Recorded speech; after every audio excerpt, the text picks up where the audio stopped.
আমাদের আসাম ব্রহ্মপুত্র এসিএমএস এটা মানে এটা শক্তি এটা যে দরমাটা 250 টাকা বেলেগ রেশনটা বেলেগ আর আমরা यहाँ प्रत्येक बছরে আমরা বোনাসটা चाहे वो 100 दिन काम करो चाहे 300 दिन काम करो ऊपर 20% দিতে লাগে আর এইবার মাননীয় মুখ্যমন্ত্রীকে সদিচ্ছা में আর মাননীয় আমাদের শ্রমমন্ত্রী উপেশ বরা ডাঙ্গরিয়াকে সবল নেতৃত্ব में दोनों অনতিপল में जनवरी ভিতরে বৃদ্ধি পাই যাবে। रिसेंटली मैं एक पोस्ट देखली फेसबुक में और आपड़ा समष्टि के जो मानसिरी में माटी के एक घोटाला हो बोल के सुना पाली मैंने हम देखा पाली मैंने हम लोग जाने खुद मैंने जो कि मानसिरी के एक माटी बोले दिया हो दान करा है काली मंदिर बनाई जाए फटिकाटा तो हमारे बागानी मस नहीं बनाए फटिकाटा के बनाए कहाँ से बनी गए लार्ज नंबर का कस्टमर बागान में है वो सब टायर ट्यूब में फटिका भरा के लिए बागान सप्लाई दीजिए। तुहिन हाजरिका कृष्ण कमल ताती सुनील टुटी 2026 इलेक्शन पुणे टिकेट पाब। वेलकम टू आवर पॉडकास्ट केने আছে আপনি? बहुत ভাল बहुत दिनर पर आमी आपनार লগত মানে এটা পডকাস্ট স্টাर्ट কৰিম বুলি কৈ আছিল কিন্তু অলপ পলম হল যদিও মই প্ৰথমতে আপোনাক খুদিব বিচাৰো মানে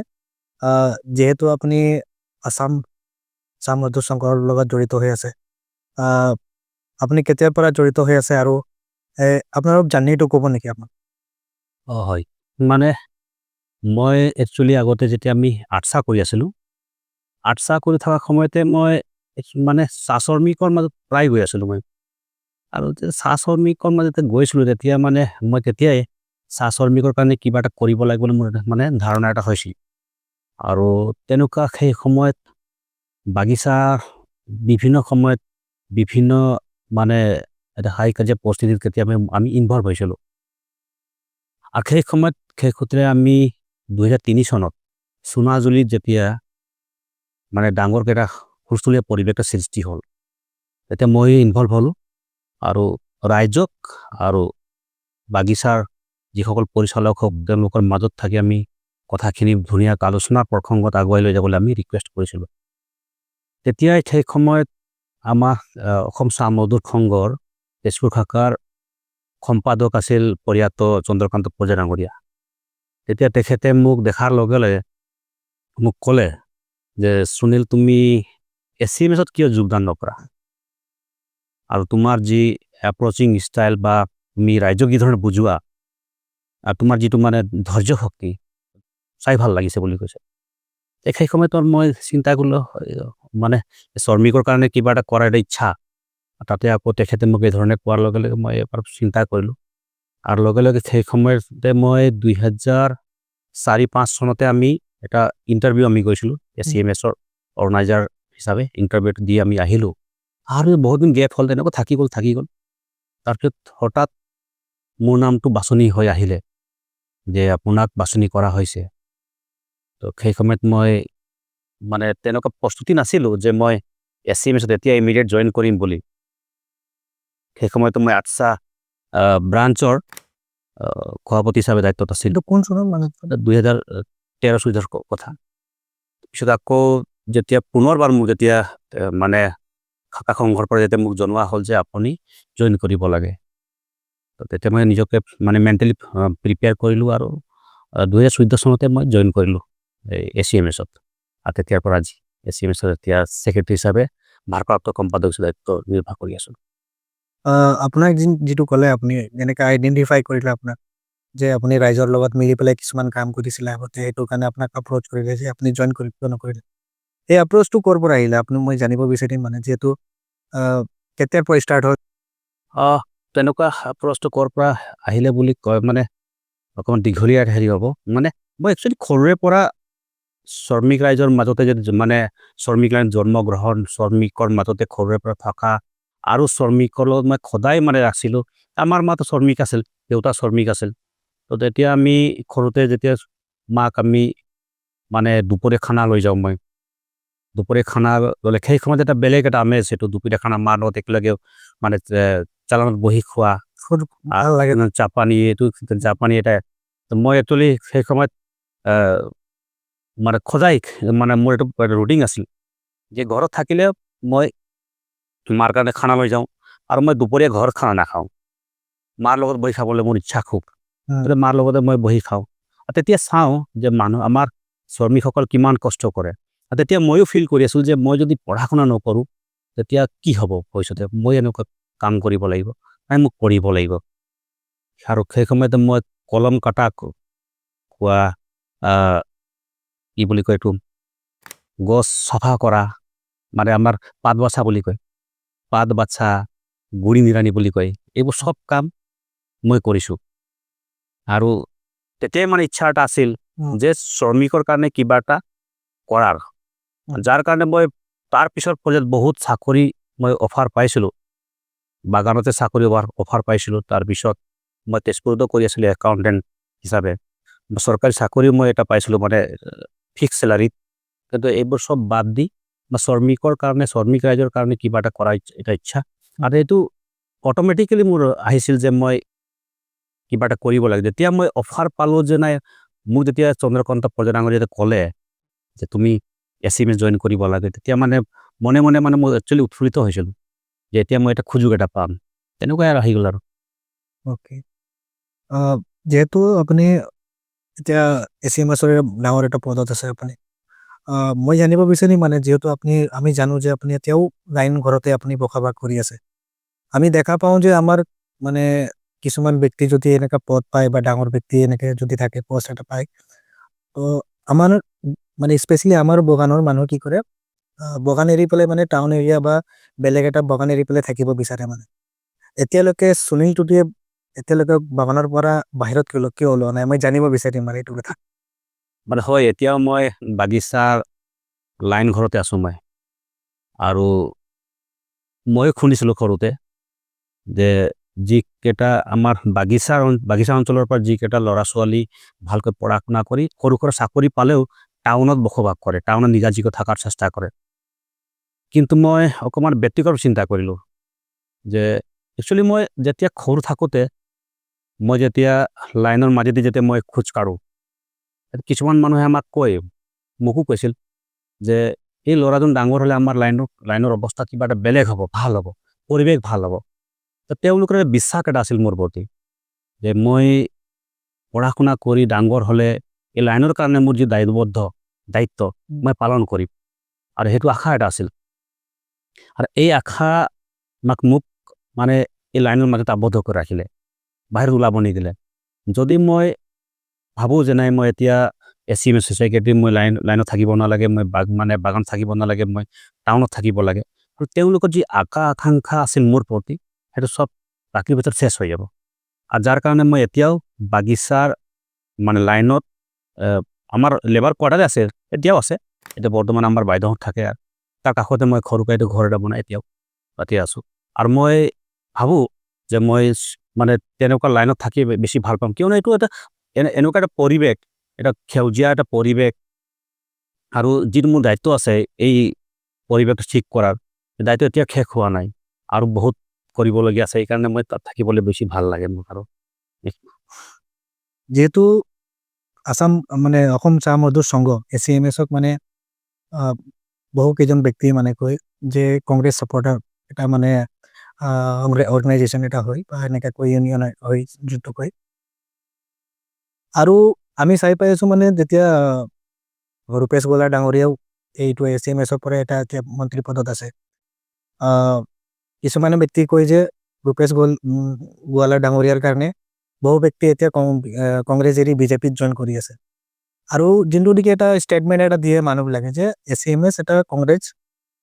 পাৰ্টিক ছাপোৰ্ট কৰে, মানে আমাৰ কংগ্ৰেছক ছাপোৰ্ট কৰে। এই কথাটো কিমান সত্য, আৰু এই বস্তুটো ক্লিয়াৰ কৰি মানে কি, যিহেতু আপুনিও মানে বিজেপিত বৰ্তমান জইন কৰিছে, যিহেতু আমি জানো। আচলতে কংগ্ৰেছ বিজেপিৰ কথা নহয়, মানে আমি হৈ গ'লো এটা এনেকুৱা এটা মানে গোটক আমি প্ৰতিনিধি কৰি আছোঁ, সেইটো হ'ল শ্ৰমিক গোট। আৰু শ্ৰমিকৰ আমি সদায় হিতৰ কাৰণে আমি কাম কৰি আহিছোঁ। এতিয়া আমি মেনেজাৰ বিৰুদ্ধে আমি কেতিয়াবা মাত মাতিব লগা হৈছে, কাৰ কাৰণে? শ্ৰমিকৰ হিতৰ কাৰণে, শ্ৰমিকৰ কল্যাণৰ কাৰণে আমি লাগি আছোঁ দিনে নিশাই। তো এতিয়া আমিও বিচাৰোঁ যে শ্ৰমিকৰ হিতৰ কাৰণে আৰু কোনে কৰি আছে বা কোনে কৰিব, যেতিয়া দেখিছোঁ নাই এটা পাৰ্টিকুলাৰ এটা গভৰ্ণমেণ্টে যদি আমাৰ কাৰণে কিবা এটা কৰিব বিচাৰিছে তো আমি নিশ্চয় তেওঁলোকক আমি সমৰ্থন কৰাটো উচিত। এতিয়া ধৰি লওক বৰ্তমান যি বিজেপি নেতৃত্বাধীন চৰকাৰে বিজেপি চৰকাৰে শ্ৰমিকৰ কাৰণে যথেষ্ট কৰিছে। এতিয়া আমাৰ শ্ৰমিক ৰাইজৰ মাজত আগতে আছিল PF টকা যেতিয়া মানে যিকোনো শ্ৰমিকে অৱসৰ গ্ৰহণ কৰিলে PF টকাটো আগত কি আছিল যে নাই অৱসৰ গ্ৰহণ কৰিছে তেওঁ নাম কাটি হ'ল। নাম কাটি হোৱাৰ পিছত কি হয় তেওঁ নতুন একাউণ্ট খুলিব লাগে, লগে লগে একাউণ্ট খুলিব লাগে, লগে লগে একাউণ্ট খুলি তেওঁ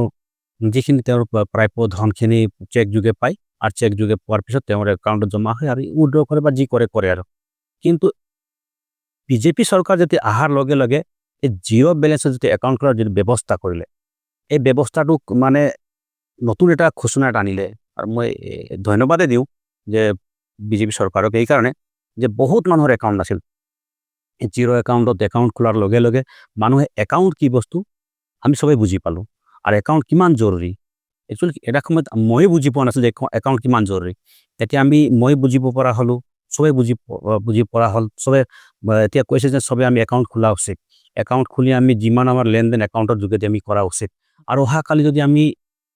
অৱসৰ গ্ৰহণ কৰিম তো গোটেইখিনি টকা আমাৰ একাউণ্টত অলৰেডি একাউণ্ট আছে, একাউণ্ট সোমাই গ'ল। ইয়াত মানে মধ্যভোগী পিছত নাথাকিব, নহ'লে মধ্যভোগী আহি যায় না। একাউণ্ট খুলিব লাগে, তাৰপৰা একাউণ্ট খুলিব লাগে, আপোনাৰ চেক অহা নাই, আপোনাৰ পইচা অহা নাই, মই লাগি দিছোঁ অমুক কৈছোঁ, মানে মধ্যভোগীয়ে তেনেকুৱা বহুত মধ্যভোগী আছে, এতিয়াও চলি আছে। আমি এতিয়াও দেখিবলৈ পাইছোঁ যে এই মধ্যভোগী শেষ কৰিবৰ কাৰণে একাউণ্টৰ যিটো ব্যৱস্থা বিজেপি চৰকাৰ প্ৰথম আনিলে, যাৰ কাৰণে আমি একাউণ্ট খুলি এতিয়া বহুতৰে সুবিধা হৈছে। তাৰ লগে লগে এতিয়া আগতে আমি যদি অকণমান পিছুৱাই যাওঁ হ'লে আমি দেখিবলৈ পাওঁ যে যিকোনো আমি নিজে অকণমান ঘৰৰ মানে লেবাৰ কোৱাৰ্টাৰ মানে ওচৰত যদি আমি সৰুকৈ ঘৰ বনাওঁ বা কোৱাৰ্টাৰ মানে এটা আমি চালি এটা নমাওঁ হ'লে কি হয় কোম্পানী NOC ল'ব লাগে বুলি কয়, NOC নিদিয়ে। আৰু এই PMAY বা সেই সময়ত IAY এইবোৰ আহিলে NOC ল'ব লাগে, NOC নিদিয়েই। এতিয়া কি হ'ল গভৰ্ণমেণ্টে এনেকুৱা এটা ব্যৱস্থা কৰিলে মাটিটো আমাৰ হৈ গ'ল, মাটি আমাৰ হ'ল। তাৰপিছত মানে এনেকুৱা যথেষ্ট তেনেকুৱা কাম কৰিছে, যিটো কাম শ্ৰমিকৰ হিতৰ কাৰণে হৈছে। এতিয়া PPP আণ্ডাৰত আমাৰ বাগিচা হস্পিটেলখিনিত গভৰ্ণমেণ্ট আৰু কোম্পানী দুয়োটাই মিলি পেৰেলালি সমান্তৰালভাৱে মানে হস্পিটেলখন চলাই আছে। লগে লগে হিমন্ত বিশ্ব শৰ্মাৰ নেতৃত্বত চৰকাৰে প্ৰত্যেক বাগিচাতে আপোনাৰ কি বুলি কয় এইটো এম্বুলেঞ্চ দিয়ে। তো এইখিনি সুবিধা কৰি দিয়াৰ পিছত আৰু আমি যদি বেলেগ চৰকাৰক আমি যদি চিন্তা কৰোঁ বা বেলেগৰ কথা চিন্তা কৰোঁ নহ'ব, ভুল হৈ যাব। হয়, কংগ্ৰেছ চৰকাৰে দীৰ্ঘকাল মানে অসমত ৰাজত্ব কৰিলে, শাসন কৰিলে আৰু এই দীৰ্ঘকাল শাসনত চাহ শ্ৰমিকসকল বা চাহ জনগোষ্ঠী আদিবাসীসকল যথেষ্ট সমৰ্থন কৰিছিল, মানে হিয়া উজাৰি সমৰ্থন কৰিলে। কিন্তু কি কৰিলে? একোতো কৰি দিয়া নাই। আমাৰ যিটো ডিৰেক্টৰ বৰ্ড মানে চাহ প্ৰাপ্ত এই কল্যাণ বিভাগৰ যিটো ডিৰেক্টৰ বৰ্ড সেইটোতো একে শোচনীয় অৱস্থাত আছিল। মানে আৰু বেলেগতো এইবোৰ বাদ দি বেলেগ একোৱে কৰা নাই। আৰু শিক্ষাৰ দিশতো একোৱে নাছিল। বাগিচাৰ এতিয়া বৰ্তমান চৰকাৰ বাগিচা স্কুল এতিয়া ৰিন'ভেট কৰি আছে, বাগিচা স্কুলত মানে চৰকাৰী টিচাৰ দি আছে, বাগিচা স্কুলত ইউনিফৰ্ম, মধ্যাহ্ন ভোজন, অনেক কাৰবাৰ। এইখিনি যদি আমি হোৱাৰ পিছত যদি আমি ভাবোঁ যে নাই বিজেপি চৰকাৰে একো কৰা নাই, আমি মানে CMS আমি কংগ্ৰেছ পক্ষত আছোঁ বুলি যদি হয়, আমি নিজে মূৰ্খামি কৰা হ'ব। এইটোৱে মানে আমাৰ কথাটো হ'ল যে যি চৰকাৰে হওক শ্ৰমিকৰ হিতৰ কাৰণে কৰিলে আমি তেখেতৰ লগত আছোঁ আৰু বৰ্তমান বিজেপি চৰকাৰ আমাৰ কাৰণে যথেষ্ট কৰি আছে। কিছুমানে কয় ব্যক্তি আমি শুনিছোঁ মানে সুনীল তটি ডাঙৰীয়াই ফ'ৰ্চফুলি বিজেপিত জইন কৰা হৈছে, এই কথাটো সত্য নেকি?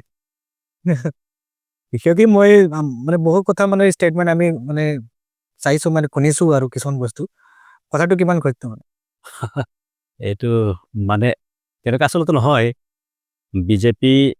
আচলতে মই যেতিয়া মেট্ৰিক পাছ কৰিছিলোঁ সেই সময়ত মই প্ৰথমবাৰ 1998ত তাৰপিছত মই যেতিয়া প্ৰথমবাৰ মই আণ্ডাৰত আছিলোঁ, কিন্তু হ'লেও মই বিজেপিৰ পলিং এটেণ্ড কৰিছিলোঁ। আৰু তেতিয়াৰ পৰাই মানে বিজেপিৰ প্ৰতি মোৰ এটা উইকনেছ এটা আছিল। আৰু 2013 চনত বিজেপি মোক অফাৰ এটা দিছিল যে ZPC খেলিব লাগে বুলি, কিবা কাৰণে মই টিকেটটো নাপালোঁ, যাৰ কাৰণে খেলা নহ'ল। তেতিয়াৰ পৰা মোৰ বিজেপিৰ প্ৰতি এটা উইকনেছ আছিল বা দুৰ্বলতা আছিল আৰু পিছৰ পৰ্যায়ত যেতিয়া আমি দেখিলোঁ যে নাই কংগ্ৰেছৰ এটা উত্থান এটা আছিল যাৰ কাৰণে আমি কংগ্ৰেছৰ জড়িত অকণমান হৈছিলোঁ দেখিলোঁ কংগ্ৰেছত মানে যোগদান কৰাৰ লগে লগে দেখিলোঁ আমি যে আমাৰ চাহ জনগোষ্ঠী আদিবাসীসকলক মানে তেওঁলোকে এটা মানে চুকত ৰাখিব বিচাৰে তেওঁলোক চাইডলাইন কৰিব বিচাৰে তেওঁলোকক মানে আমাৰ উত্থানটো একচুৱেলি কংগ্ৰেছ সেই সময়ত বিচৰা নাছিল এতিয়াও বিচৰা নাই সেই সময়তো বিচৰা নাই এতিয়াও বিচৰা নাই আৰু আমিও মানে এনেকুৱা এটা পৰিৱেশত আমাক লৈ গৈছিল যে আমি আইচলেট এটা হোৱাৰ দিশে আমি গৈ আছিলোঁ তাৰপিছত যে আমাক এটা মানে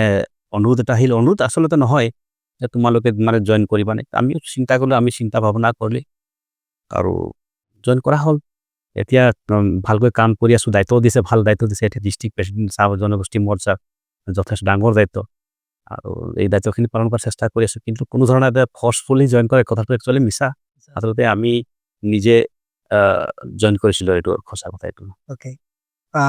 যেহেতু আপুনি কৰে 2013 চনত আপুনি JPC টিকেট মানে নাপালে আৰু ৰিচেণ্টলি এটা পোষ্ট চালোঁ আমি ফেচবুকত মানে পোষ্টত লিখা আছিলে মানে তুহিন হাজৰিকা কৃষ্ণ কমল তাঁতী সুনীল টুটি 2026 ইলেকশ্যনত কোনে টিকেট পাব মই আপোনাৰ পৰা জানিব বিচাৰিম যিহেতু আপুনি পাৰ্টিৰ লগতো জড়িত হৈ আছে এতিয়া যদি আপুনি টিকেটটো পায় আপুনি কৰিবলগীয়া কামখিনি কি থাকিব ৰঙাপাৰা সমষ্টিৰ কাৰণে নে প্ৰথম কথাটো হৈছে আপুনি উৎসুক নে এইটো কথা লৈ মানে টিকেটৰ কথাটো প্ৰথমে মই কৈছোঁ যে এনেকুৱা যে আমি পাৰ্টিৰ কাম কৰি আছোঁ এতিয়া আৰু যিখিনি আমাৰ কৰণীখিনি আমি কৰি গৈছোঁ মই চাহ জনগোষ্ঠী মৰ্চা ডিষ্ট্ৰিক্ট সভাপতি হিচাপে মই যিখিনি কাম কৰিব লাগে সেইখিনি কৰাৰ চেষ্টা কৰিছোঁ মেক্সিমাম পাৰ্টি দিবলৈ চেষ্টা কৰিছোঁ 1 নম্বৰ কথা 2 নম্বৰ কথাটো হ'ল মই ACMSৰ ছেক্ৰেটাৰী হিচাপে বাগিচা শ্ৰমিকৰ কাৰণে নতুনত্ব কি কৰিব পাৰি বা আমাৰ গতানুগতিক কিছুমান কাম থাকে আমি ঘৰ বাৰী ৰিপেয়াৰিং এইবোৰ থাকেই বাৰু তাৰ ওপৰঞ্চি বা তাৰ মানে ব্যক্তিকৰণ কিবা কৰিব পৰা যায় নেকি সেইটোও মই চেষ্টা কৰিছোঁ মই শিক্ষাৰ প্ৰতি বেছি মোৰ এটা উইকনেছ এটা আছে শিক্ষাক মই কেনেকৈ শিক্ষা দিশত কেনেকৈ মই এটা উন্নয়ন এটা দিশত মই লৈ যাব পাৰিম আমাৰ এই অঞ্চলটোক সেইটো আমি চেষ্টা কৰিছোঁ যাৰ কাৰণে মই শৈক্ষিক উন্নয়ন সমিতিৰ লগতো জড়িত আছোঁ তো এইখিনি কৰি আছোঁ বাকী পাৰ্টিৰ হাইকমাণ্ডে বা পাৰ্টিৰ ঊৰ্ধ্বতন বিষয়াসকলে চাই আছে কোনে কি কৰিছে কি নাই কেতিয়াবা যদি বিবেচনা কৰে এইটো তেখেতসকলৰ কথা কিন্তু এইখিনি কাম কৰোঁতে মই ৰাইজৰ যিটো মানে সমৰ্থন বা মৰম চেনেহ আদায় কৰিবলৈ সক্ষম হৈছোঁ বাকী আৰু চোৱা যাওক কি হ'ব আমি কমেণ্ট ছেকশ্যনত চাইছিলোঁ তাতে মানে কৈছিলে যে ৰঙাপাৰা সমষ্টিত এতিয়ালৈকে লোকেল MLA যিটো পাব লাগে ৰঙাপাৰা ৰাইজে এতিয়ালৈকে পোৱা নাই সুনীল টুটি ডাঙৰীয়া এটা ফেচ হয় যোনটো নেকি মানে চবেই বিচাৰি আছে মানে যে আপুনি টিকেটটো লওক আৰু আপুনি এবাৰ MLA হওক বুলি তো এই মানে যিটো উৎসাহ এটা মানে জাগি উঠিছে মানুহৰ মনত আপুনি এইটো লৈ কিমান মানে কি ক'ব বিচাৰে আৰু নিশ্চয় মানে হয় লোকেলিটিটো এটা স্থানীয় কথাটো উত্থাপন এটা হৈছে মই শুনিছোঁ বাৰু চবে মোকো কৈছে যে স্থানীয় হিচাপে আপুনি অকণমান আগুৱাই আহিব লাগে বুলি কৈছে নাই স্থানীয় কথাটো আছেই বাৰু ঠিকেই আছে কিন্তু স্থানীয় হ'লে অকল নহ'ব মানে মই কিমান কেপাবিলিটি মোৰ কিমান আছে কেপাবিলিটি বা মই কিমানখিনি মানে পাৰ্টিয়ে মোক মানে চাব লাগিব যে ই কিমান কেপাবল এইখিনি থাকিব লাগিব না মানে যধে মধে কোনোবাই টিকেট বিচাৰিছোঁ সেইটো পাৰ্টি চাই আছে আৰু এটা কথা আপুনি এটা মানে কুৱেশ্যন এটা কৰিছিলে মানে কি যে ৰঙাপাৰা যদি মই হওঁ বা লোকেল কোনোবা হ'লে কি এজেণ্ডা থাকিব পাৰে বা কৰণী কি থাকিব আপোনাৰ কি লাগে কি কাম হোৱা নাই ৰঙাপাৰা সমষ্টিত কি কৰিবলগীয়া এতিয়াও আছে আচলতে কি হয় মানে জনপ্ৰতিনিধি এজনৰ বা MLA হওক বা MP হওক মানে গভমেণ্টৰ যিখিনি আবণ্টিত ধন আনি নিজৰ সমষ্টি এলেকাত বিতৰণ কৰা ইমান ডাঙৰ কথা নহয় যিকোনো এজনে কৰিব পাৰে মই ভাবোঁ এইটো মানে মই চৰকাৰৰ পৰা টকাটো আনি ইয়াত মই এইটো কামত দলং বনোৱা ৰাস্তা বনোৱা হাবি জাবিবোৰ কৰা যিকোনো এজনে কৰিব পাৰে ইয়াত কোনো ডাঙৰ কথা নাই ইয়াত কিন্তু এজন জনপ্ৰতিনিধিৰ যিটো তেওঁৰ যি চিন্তাধাৰা তেওঁ এজন এনেকুৱা এটা ব্যক্তি হ'ব লাগিব তেওঁৰ মানে নতুনত্ব কি কৰিব পাৰি বা মানে চৰকাৰৰ যে আবণ্টিত ধনৰ বাহিৰেও মানে ইয়াত চিন্তাধাৰা কিখিনি মানে বেলেগ কি কৰিব পাৰি সেই চিন্তাধাৰাটো হ'ব লাগিব এতিয়া চবেতো চৰকাৰী চাকৰি নাপায় হয় নাই তো মানে চৰকাৰী চাকৰি নোপোৱা সকলক আমি বেলেগ বেলেগ দিশত আমি কেনেকৈ আগুৱাই লৈ যাব পাৰিম আৰু চব জেগাত আপুনি মানে চৰকাৰী ধনেৰে ৰাস্তা পদূলি বনাই দিবও নোৱাৰে, কেতিয়াবা নোৱাৰে। তাত আপুনি কি ধৰণে আপোনাৰ কি এনেকুৱা ব্যৱস্থা আছে আপুনি তাক ইউটিলাইজ কৰি আপুনি মানুহৰ মাজতো এতিয়া সেইখিনি কাম কৰি মানুহৰ মানে মৰম চেন আদায় কৰিব পাৰে, সেইখিনি কথা অকণ প্ৰয়োজন আছে। আৰু এতিয়া মানে মোৰ এইটো চিন্তা, যদি কেতিয়াবা তেনেকুৱা মই সুযোগ পাওঁ হ'লে এইখিনি কৰাৰ এটা মানে চিন্তা থাকিব। এইকাৰণে ৰঙাপাৰা এতিয়া বিভিন্ন দিশত আমি চৰকাৰী ধন খৰচ কৰা বা বেলেগ এইবোৰ বাদ দি বেলেগ দিশত কাম কৰা যথেষ্ট কাম আছে, যথেষ্ট স্কোপ আছে। এক্সাম্পল দিয়ক এটা। এক্সাম্পল যদি মই টুৰিজিমৰ বিষয়টো কওঁ, ৰঙাপাৰা এনেকুৱা এটা প্লেচ, আমি টুৰিজিমত যদি আমি অকণমান কাম কৰোঁ যথেষ্ট স্কোপ আছে। ৰঙাপাৰা এনেকুৱা এটা জংচন, ডাঙৰ জংচন এটা হৈ গ'ল, এই ডাঙৰ জংচন আমি ইউটিলাইজ কৰিব পাৰিম। ৰঙাপাৰাত এনেকুৱা এটা গল্ফ কোৰ্চ আছে যিটো এছিয়া মহাদেশতে মানে নাম কৰা এটা গল্ফ কোৰ্চ আছে, ঠাকুৰবাৰী প্লান্টাৰ্ছ ক্লাবত গল্ফ কোৰ্চ আছে, সেইখিনি আমি যোগ কৰিব পাৰিম। ইয়াৰ পৰা আমি যদি ৰঙাপাৰাৰ পৰা আমি যদি নামেৰি উদ্যান আছে, আমি ভালুকপুং, ইয়াৰ পৰা আমি টাৱাং, ইয়াৰ পৰা আমি কাজিৰঙাৰ ৰাষ্ট্ৰীয় যি উদ্যান অভয়াৰণ্য, আমি মানে তেনেকুৱা আমি লিংক এটা কৰিব পাৰিম। আমি যদি ইয়াক অকণমান আমি ইয়াৰ ওপৰত কাম কৰোঁ হ'লে কি হ'ব, মানুহে বাহিৰৰ পৰা আহিবলৈ বাধ্য। তেওঁলোকে বিদেশৰ মানুহখিনি এনেকুৱা নেচাৰ চাবলৈ মানে তেওঁলোকে খুব ভাল পায়। তেওঁলোকে আমি যদি এটা মেছেজ দিওঁ যে আমি এনেকুৱা এটা ব্যৱস্থা আমি কৰি আছোঁ টুৰিজিমৰ হেৰিত, তেওঁলোকে আহি ৰঙাপাৰাৰ পৰা মানে বিভিন্ন ধৰণৰ গাড়ী ভাড়া লৈ মানে নামেৰি গ'ল, কাজিৰঙা গ'ল, ফুটহিল গ'ল, মানাহ গ'ল, তো তেনেকুৱা ওৰাং গ'ল, তো তেনেকুৱা আমি ব্যৱস্থা কৰিব পাৰিম। হ'লে কি হ'ব, অট'মেটিকলি আমাৰ এই ঠাইডোখৰ মানে এটা টুৰিষ্ট প্লেচ এটা হোৱা দিশে আগবাঢ়িব। তো স্কোপ আছে, আমি খালি কাম কৰিব লাগিব, ইয়াক আমি এটা মানে লাইনত লৈ যাব লাগিব। ইয়াৰ কাৰণে সদিচ্ছা লাগে, তাৰ মানে মই ভাবোঁ যিকোনো জনপ্ৰতিনিধিৰ মানে এটা ভিজন হ'ব লাগিব। ভিজনলেছ হৈ লাভটো নাই না। এতিয়া মোক যদি ভদেশ্বৰ তাঁতী ডাঙৰীয়াই মোক যদি 100 টকা দিয়ে যে আপুনি এইটো পইচা এনেকুৱা খৰচ কৰিব লাগে, মই সেইমতে খৰচ কৰিম। কিন্তু মই এই 100 টকাটো লৈ যদি মই যিটো কামত খটাব লাগে সেইটোও কৰিলোঁ, মই বেলেগ আৰু কিবা কৰিব পাৰি নেকি জনপ্ৰতিনিধি হিচাপে, মোৰ কিবা ভিজন থাকিব লাগিব না। ভিজন নাথাকিলেতো আৰু এইটো জনপ্ৰতিনিধি লাভ কি আছে, এইটো ভাবোঁ এক্সট্ৰা কৰিব লাগে, এক্সট্ৰা কৰিব লাগিব। নহ'লে চৰকাৰী টকা আনি ইউটিলাইজ কৰা ডাঙৰ কথা নহয়। যিকোনো প্ৰাথমিক বিদ্যালয়ৰ ছাত্ৰ এজনেও কৰিব পাৰে,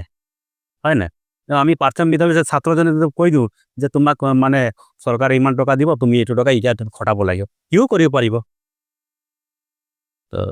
কিন্তু ভিজন হোৱাটো দৰকাৰ মই ভাবোঁ। যেহেতু আমি আছামিছত কথা পাতি, আমি নিজৰ জাতিৰ ভাষাত অলপ কথা পাতি মানে কিছুমান মোৰ প্ৰশ্ন একটা লাগে যে মানে যেহেতু বহুত ল'ৰা ছোৱালীগিলা কথা পাতিল মানে যে CMS সামঞ্জস্য সংঘ কিছুমান এরকম সুযোগ আহে নাকি স্কিল ডেভেলপমেন্ট বা আমাদের ফাইন্যান্সিয়ালি অলপ আরো আগুৱাই যাব ইউ দিলা বা ওরকম কিবা ফান্ড বা কিবা স্কিম কখনো আহে নাকি CMS থ্রু দি মানে?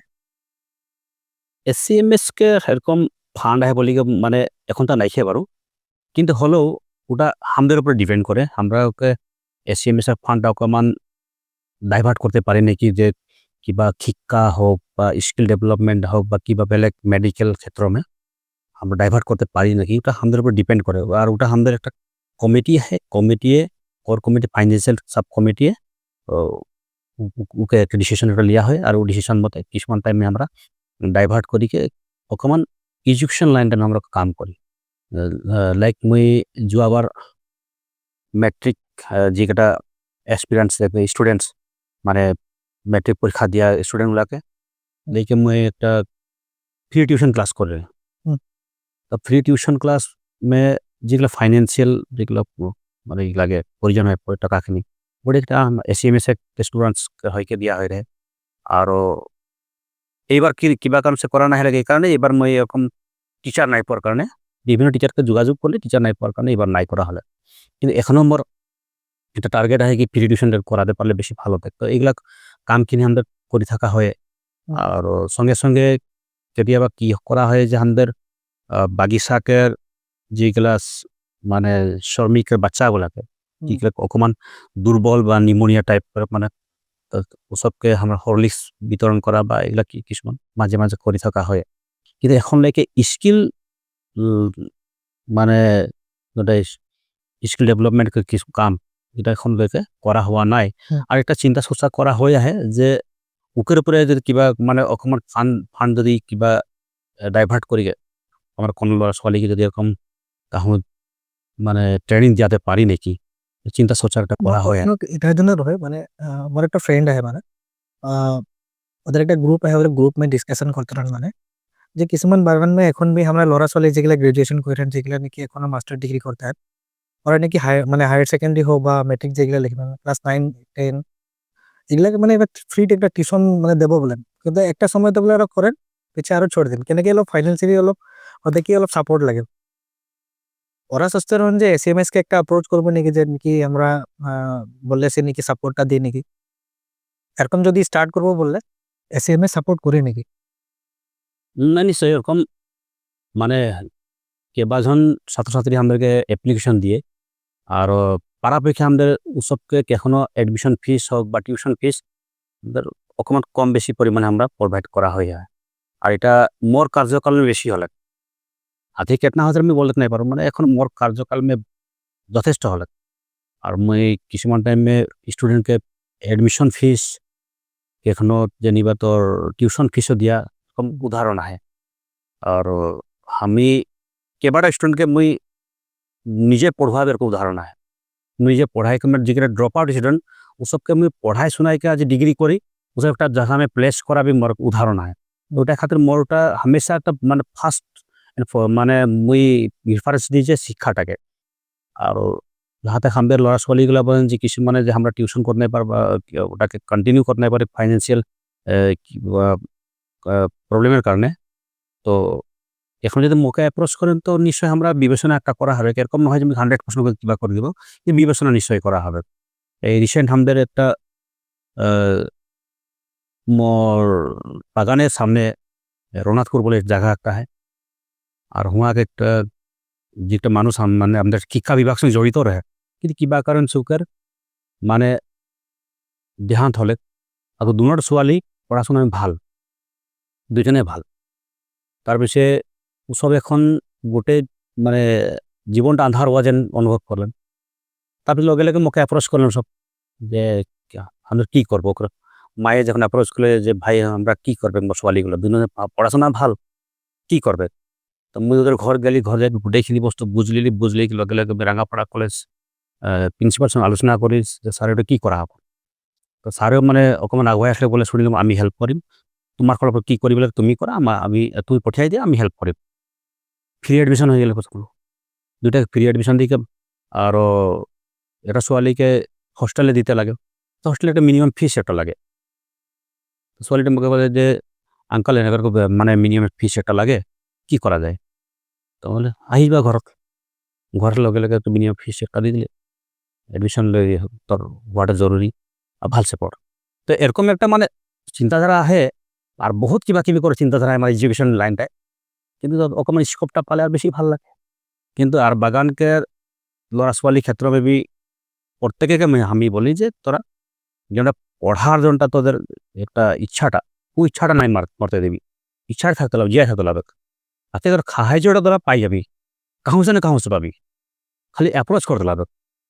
এখন যদি ভদ্রতাটি যদি মানে মনে থাকে আমি কিরকম পাবো অ্যাপ্রোচটা করলে মুই তো যদি তোকে 10 টাকা পর্যন্ত মুই তাকে তো 2 টাকা হলে দিকে সহায় করতে পারবো এটা মোর মানে খদাই মুই চিন্তা করি আর এডুকেশন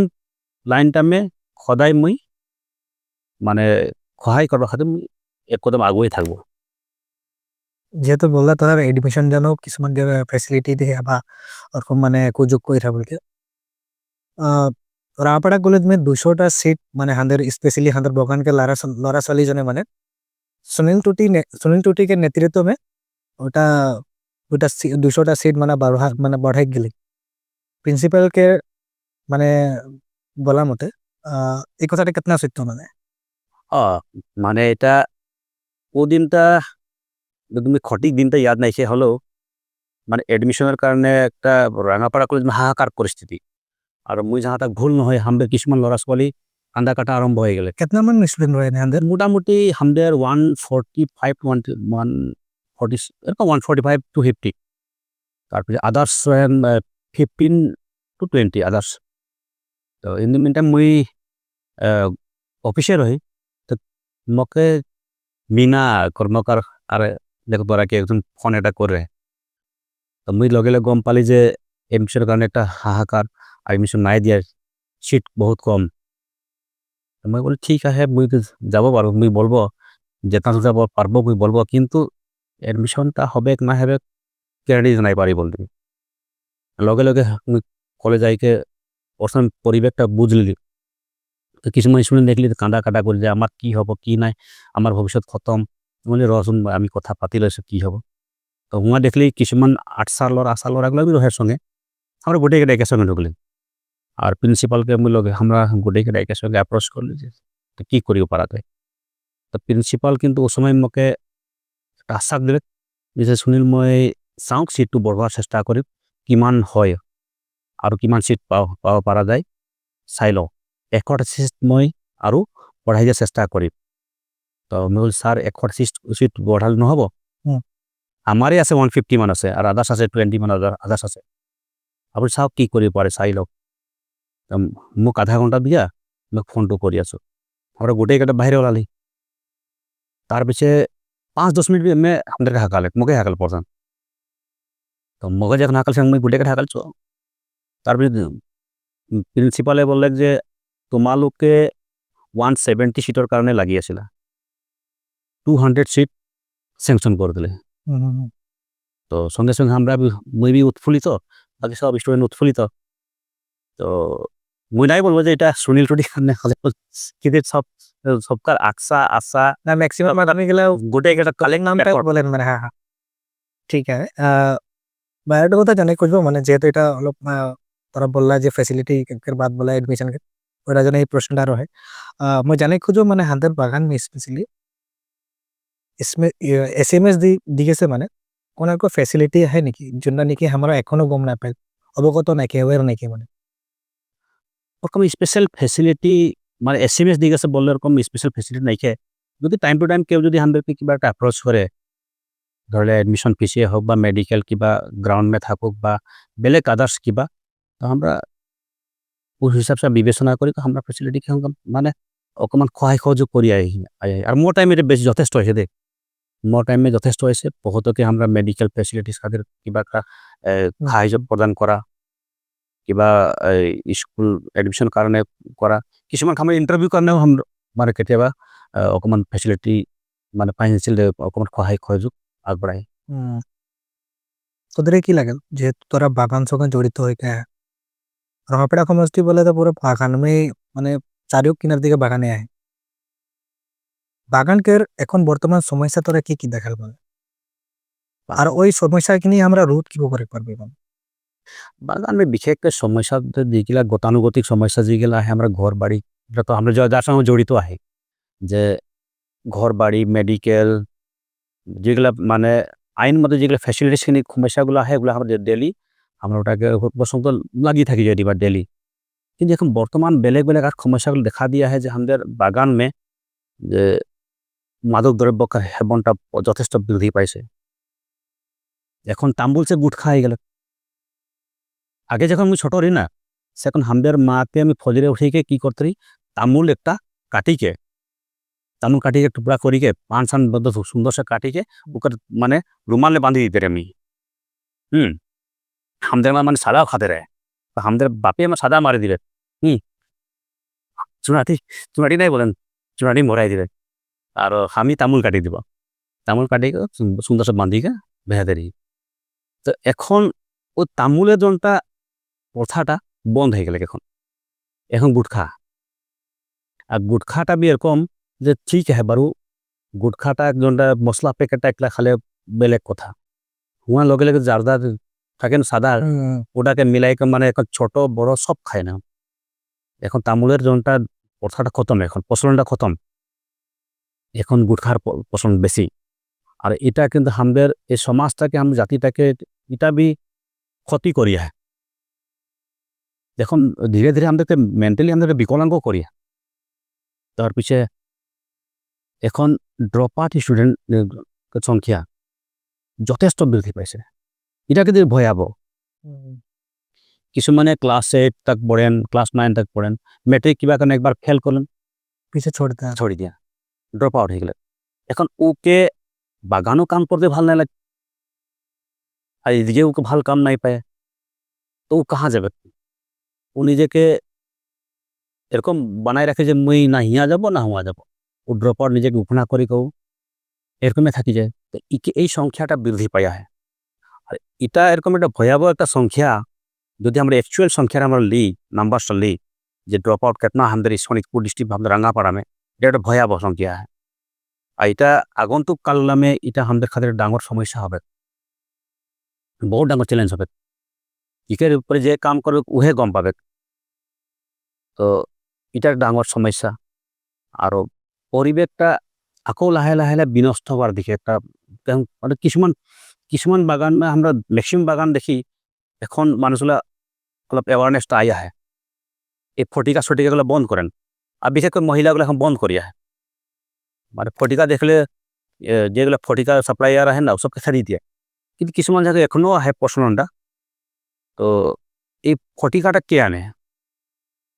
ফটিকাটা তো আমাদের বাগানে মাস নাই বানায়। ফটিকাটা কে বানায়, কাহা সে বনি গেছে, কিরকম বানায়, এটা কেউ গম নাই পায়। আমরা জানার মধ্যে ফটিকাটা বনে বলে কিবা এই স্পিরিট দিকে, কাহা পুরনো স্যান্ডেল দিকে বনায়। তো এইগুলা বনার পিছে ও বস্তুগুলা আর কাস্টমার कहाँ है, কাস্টমার বাগান में है। তো সব একটা দেখিনি যে মানে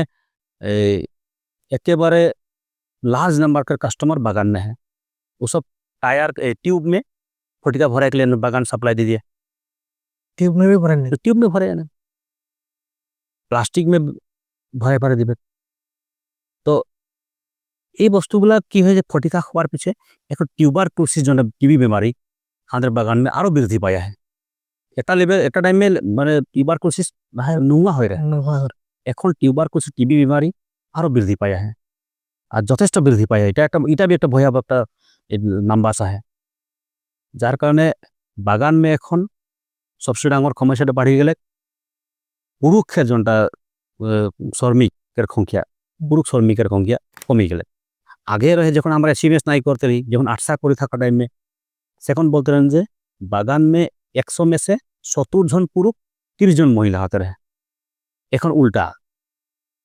এখন 60% মহিলা 40% পুরুষ, कहाँ तो 70-80%। 70-80%। তো লাহে লাহে মতাদের সংখ্যাটা পুরুষের সংখ্যাটা কমি যায়। তো যার কারণে এখন মহিলাগুলা পুরুষের জনগুলা কাম কলম কাটা হোক স্প্রেইংগুলা কামগুলা করবার বাধ্য। এখন যেনিবা আমাদের আসাম মে এই বিশেষ করে ব্রহ্মপুত্র ভ্যালি মে মহিলাগুলা স্প্রেইং নাই করে, কিন্তু যদি আমরা দুয়াস মে দেখি, ওয়েস্ট বেঙ্গল দুয়াস মে দেখি মহিলাগুলা স্প্রেইং করেন। তো এই বস্তুগুলা অকমান আমরা মানে আলোচনা করা প্রয়োজন আহে। আর আমরা যেগুলা সচেতন ব্যক্তি ইকের উপরে আলোচনা করি, আমরা অ্যাওয়ারনেস আনাটা জরুরি আহে, মুই ভাবি এটা। তো হিয়া আমরা অ্যাওয়ারনেসের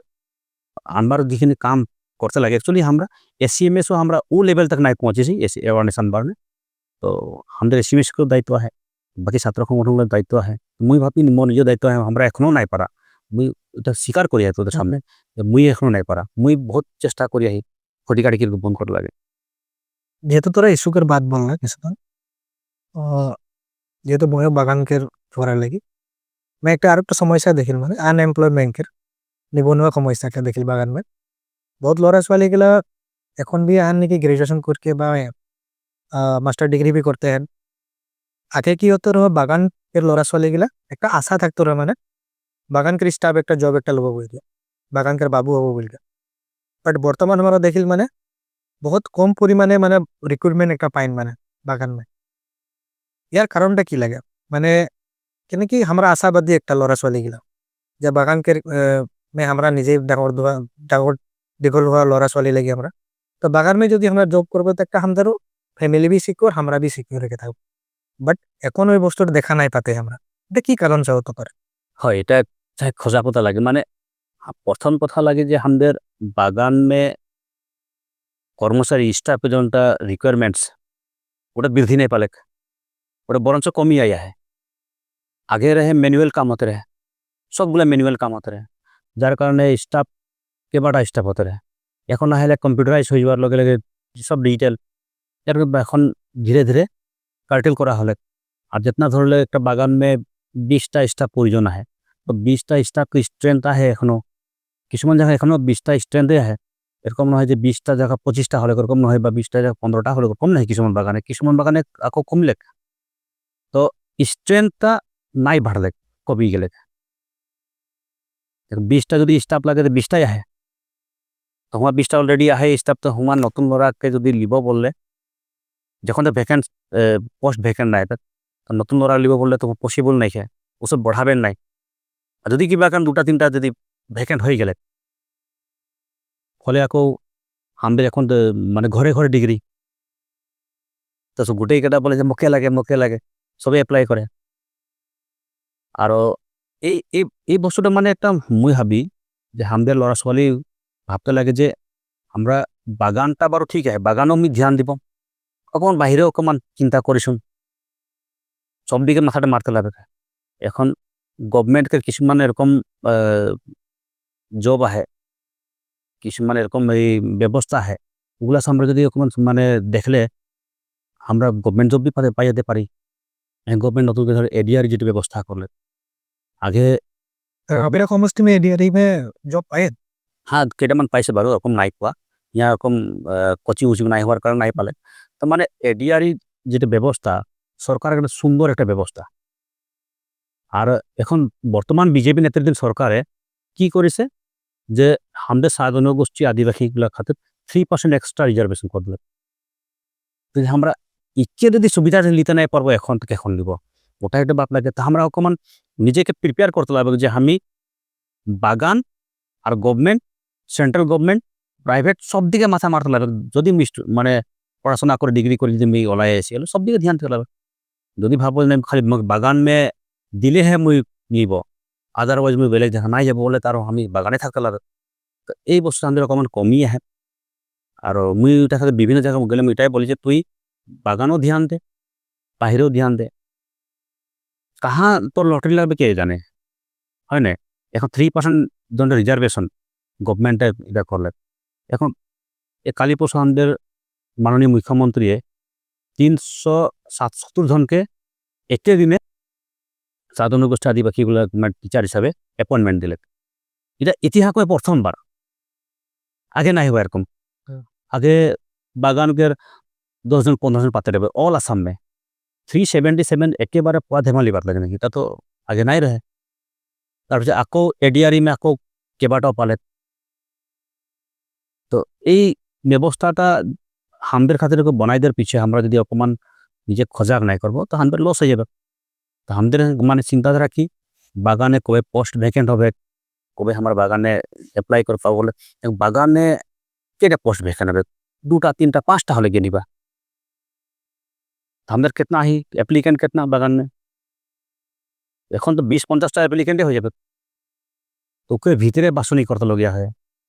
আর মোর বিখন সমস্যা হয়েছে এগাল মোর জায়গায় যাবেন আজি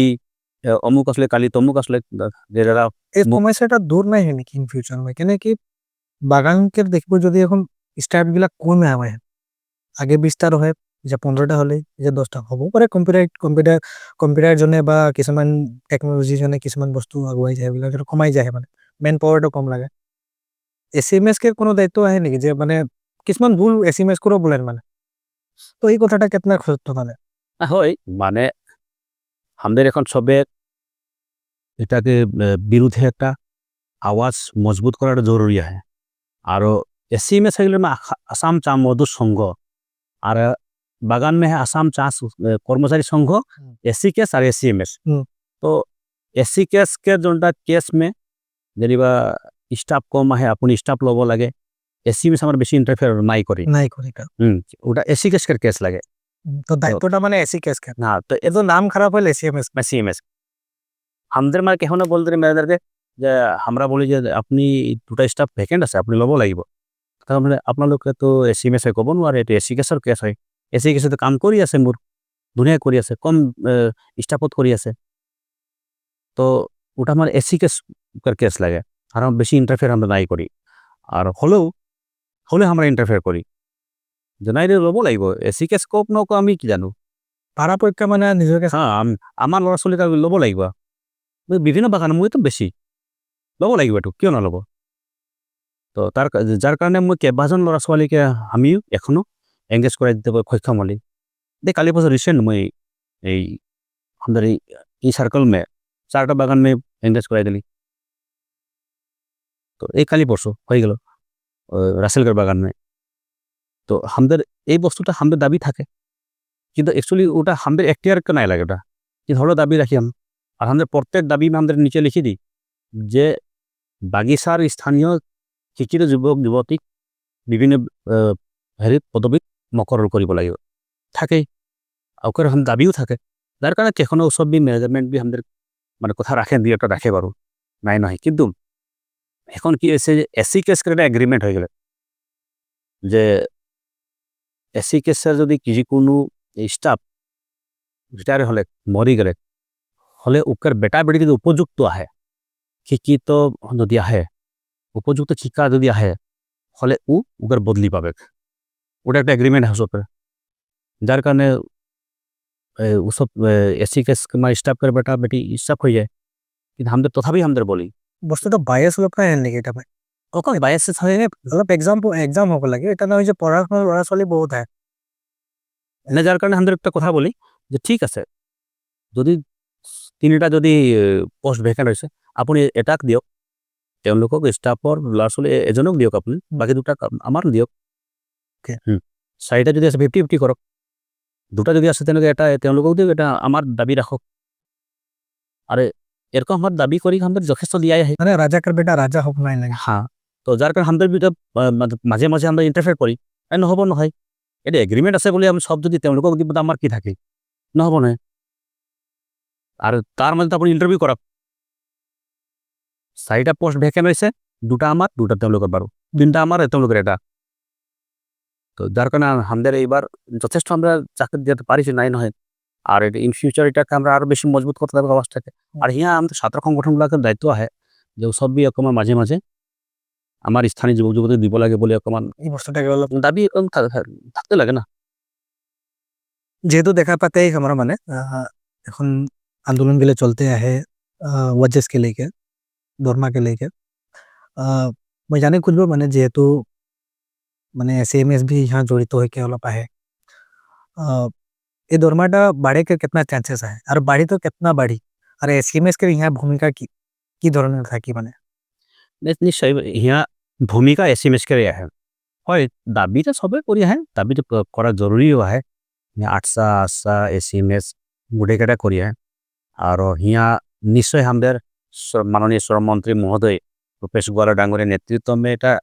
অনতিপলমে এটা ঘোষণা হবে অনতিপলমে ঘোষণা হবে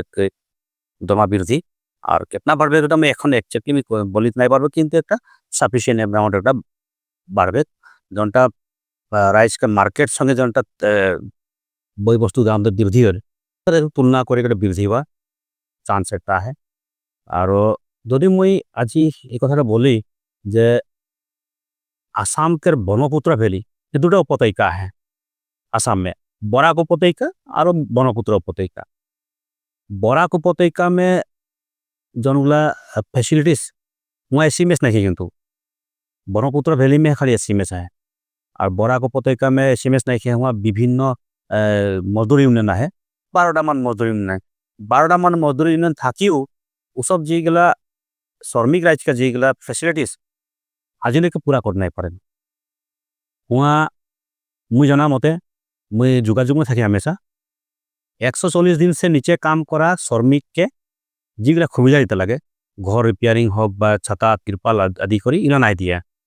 तो ये 140 दिन से नीचे काम करले तो नहीं दिया হবে और 140 दिन से नीचे काम करले आपको के बोनस भी 8.33 दिया और वह जोंडा श्रमिक यूनियन उसो भी एरकम एग्रीमेंट करे अच्छा अच्छा আর ওদের এগ্রিমেন্টটা মানে পিকুলিয়ার এগ্রিমেন্ট একটা, যে ওসব টোটাল এগ্রিমেন্ট করেন 14.5% বা 15% টোটাল এগ্রিমেন্ট করেন বোনাস। এই বছর আমাদের মানুষ यहाँ के मतलब অকমান বুঝতে লাগবে যে বরাক ভ্যালি में কিরকম এগ্রিমেন্ট है। টোটাল 14.5 বা 15%। আর वहाँ যেরকম ওদের ওয়ার্কিং ডেজ ওই হিসাব से বোনাস করে পার্সেন্টেজটা কমই আছে। ধরে 300 দিন কাম করলে হলে ও 15% টোটাল পালে। যদি ও 280 দিন से নিচে কাম করলে 250 দিনের ভিতরে হলে ওকে 2% কমই আসবে, এরকম কমই আছে। আর যে 140 দিন নিচে কাম করে না ওকে 8.33। तो এরকম একটা এগ্রিমেন্ট हुआ হয়। আর যাহারে আমার ডুয়াস के बाद बोली बेंगल के হলে हुआ জন দরমা है 250 টাকা দরমা है, কিন্তু हुआ को 18 টাকা রেশন में जुगा है। রেশন के অ্যামাউন্টটা ধরে 250 টাকা, কিন্তু আমাদের আসাম ব্রহ্মপুত্র में এসসিএমএস के এটা মানে এটা শক্তি এটা যে দরমাটা 250 টাকা বেলেগ, রেশনটা বেলেগ। আর আমরা यहाँ প্রত্যেক বছরে আমরা